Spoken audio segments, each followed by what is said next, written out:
Il y a des choses à dire. Salam alaikum à tous, on se retrouve pour une nouvelle vidéo. Et dans cette vidéo, on va parler de cette information que la Fédération royale marocaine de football, qui met la pression à Walid Regragui, mais avant tout, n'hésitez pas à liker et à vous abonner si vous êtes nouveau. Lors du dernier rassemblement, c'est-à-dire au mois de mars, il y a eu une réunion entre Fawzi El Rjal, président de la Fédération royale marocaine de football, et Walid Regragui, le président qui a évoqué au sélectionneur la déception du jeu produit par l'équipe, malgré les joueurs qui étaient présents et les nouveaux binationaux qui étaient présents dans cette équipe, puisqu'il y en avait quatre, et par rapport aussi au potentiel, parce que c'est une équipe qui est très jeune. Forcément, voilà, il y a le président qui est conscient que il y a pas mal de critiques envers le sélectionneur, malgré qu'il y a eu deux résultats qui sont positifs, c'est-à-dire ces deux victoires contre le Niger et la Tanzanie, et aussi le Maroc qui est monté au classement FIFA de deux places. Ils étaient 14e, ils sont montés à la 12e place. Pas mal d'infos circulées au sujet de Regragui pour un éventuel remplacement. On parle de José Rivero, coach de Orlando, voilà, qui a un contrat qui se finira en fin de saison. Mais voilà, c'est une info qui n'est pas fondée du tout et c'est uniquement une rumeur. Il y a aussi le fait que Skitiwi pourrait se rajouter au staff de Walid Regragui. Skitiwi qui a été sélectionneur lors de ces Jeux Olympiques de Paris. Le Maroc qui a remporté cette médaille de bronze. Walid Regragui qui avait donné des conseils à Skitiwi. Il a rempli parfaitement son rôle et forcément, ça va être un peu plus compliqué pour que Skitiwi soit intégré à ce staff de Walid Regragui, parce qu'il y a déjà deux coachs adjoints. Et en plus de ça, il sera sélectionneur pour cette Coupe arabe au mois de décembre, c'est-à-dire juste avant la CAN au Maroc. Donc le timing n'est pas bon du tout. Et en plus de ça, Skitiwi, c'est un homme de caractère et je ne le vois pas être adjoint, sachant qu'il est numéro un actuellement. On a aussi une info qui a circulé concernant Georges Vilda. Georges Vilda qui est le sélectionneur de cette équipe féminine du Maroc. Des contacts qui étaient établis entre les agents et des membres de la fédération pour préparer un départ de Regragui. Mais c'est des infos qui sont totalement fausses. Des sélectionneurs voilà, de l'équipe féminine du Maroc. T'es pas sélectionneur de l'équipe de France ou des États-Unis. Et si t'es pas sélectionneur, voilà, d'une équipe nationale de football ou d'un club, voilà, mais dans cette équipe du Maroc, bah ça veut tout dire hein, concernant son niveau et c'est complètement faux. On a aussi l'info qui circule concernant Luis Enrique. En plus de ça, c'est mon club et il fait un excellent travail depuis le début de saison. Luis Enrique, faudra rêver parce qu'il a prolongé son contrat de 2 ans avec le Paris Saint-Germain, fin de contrat en 2027.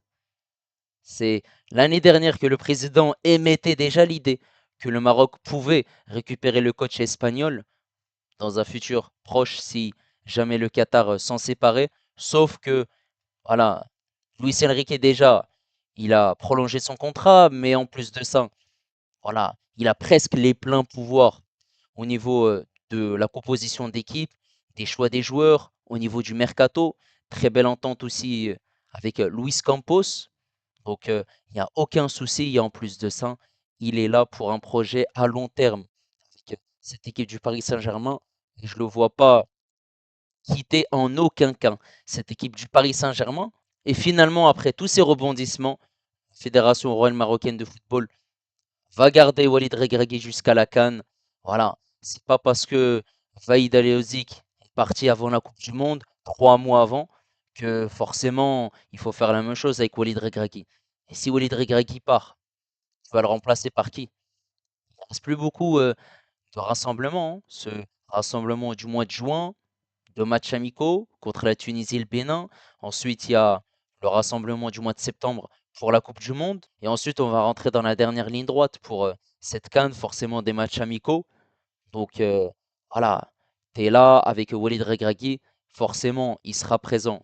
Voilà, jusqu'à la CAN et même, il faut le conserver jusqu'à même la Coupe du Monde 2026, parce que entre la CAN qui se finit le 18 janvier 2026 et la Coupe du Monde, il y a seulement 6 mois et il y aura seulement un rassemblement, c'est-à-dire au mois de mars, alors qu'au mois de juin, tu vas jouer 2 matchs amicaux.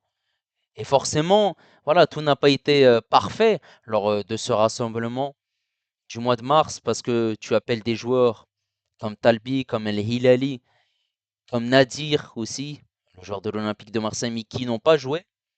On a seulement Igaman qui a joué lors du premier match contre le Niger, une vingtaine de minutes, ce qui n'est pas suffisant. On a des joueurs qui sont titulaires mais qui ne doivent plus être titulaires, comme Ounahi ou bien Nesri, des joueurs forcément qui n'ont pas assez de temps de jeu, Saïbari, El Khanous, et qui viennent à peine d'être titulaires lors du deuxième match contre la Tanzanie. Voilà, le coaching n'est pas bon, mais en aucun cas je souhaite que Riraki parte. C'est juste, voilà, le fait que Walid Regragui ne peut pas compter sur des joueurs comme Ounahi qui joue en Grèce ou bien Nesri qui joue du côté de la Turquie, même s'il est performant, forcément, voilà, tu dois aligner la meilleure équipe possible, sachant que tu n'es plus dans les années 2010 ou 2015. Tu as énormément de joueurs à ta disposition et tu dois sélectionner les meilleurs joueurs possibles. Et quand tu sélectionnes des joueurs, il faut les mettre sur le terrain. Parce que voilà, sa déclaration après match où il dit oui, voilà, on n'est pas là pour faire des défections. Mais le but, c'est d'avoir les meilleurs joueurs possibles et avoir aussi voilà, des remplaçants de qualité pour la CAN 2025 au Maroc. Voilà, tout simplement. Et aussi, il faut qu'il fasse des bons choix, et même au niveau tactique. Parce que on se rappelle bien que Vaïd, à cette CAN 2021, il est parti en quart de finale. Ils ont perdu contre l'Égypte. Voilà, offensivement, c'était pas au top. Il a réussi à se qualifier à cette Coupe du Monde au Qatar. Pourtant, il y a eu cette défaite contre les États-Unis, cette tache noire. Et ensuite, il n'est pas allé en Coupe du Monde. Pourtant, il n'a pas énormément de défaites avec le Maroc. Mais pas mal de choses étaient mauvaises de son côté, que ça soit au niveau de son management et même aussi les critiques que les médias marocains ont fait à son égard. Lors de ce rassemblement du mois de mars, Regragui n'avait pas d'excuses parce que malgré qu'il y ait le Ramadan, les 2 matchs, déjà, ils étaient à domicile au Maroc. Déjà, ça c'est une première des choses. En plus, tu étais devant ton public et il y avait très peu de déplacements parce que tu as joué dans le même stade, hein, les 2 matchs contre le Niger et la Tanzanie. Le deuxième point, c'est que tu as choisi l'horaire à laquelle tu veux jouer, 22h30. Donc, les joueurs, ils ont pu manger et il y a eu ce temps où voilà, tu peux digérer et jouer tes 2 matchs tranquillement. Donc forcément dire oui, mes joueurs enchaînent pas mal de matchs cette saison, ils sont forcément fatigués. Oui, ça, il n'y a pas de problème. Je suis d'accord avec lui. Mais de dire que le Ramadan, c'est une excuse et les joueurs étaient fatigués, non. Parce qu'il n'a pas utilisé tous les joueurs qui étaient à sa disposition. Des joueurs qu'il appelle, mais ils ne jouent pas. Au niveau voilà, des choix aussi en attaque, il faut qu'il essaye de trouver des solutions. Un plan A, un plan B. À la dernière CAN en Côte d'Ivoire, Hugo Bros, il a trouvé la faille hein, de Walid Regragui. Il n'y avait pas de Ziyech, pas de Bouffal. Il a mis Zelzouli à gauche, Adli à droite. Ça n'a pas fonctionné. Et Hugo Bros, il a été malin. Il a été malin et ensuite ils ont réussi à gagner cette rencontre sur le score de 2 buts à 0. Donc voilà, il faut qu'ils se remettent quand même en question. C'est pas des excuses, hein, mais des formalités.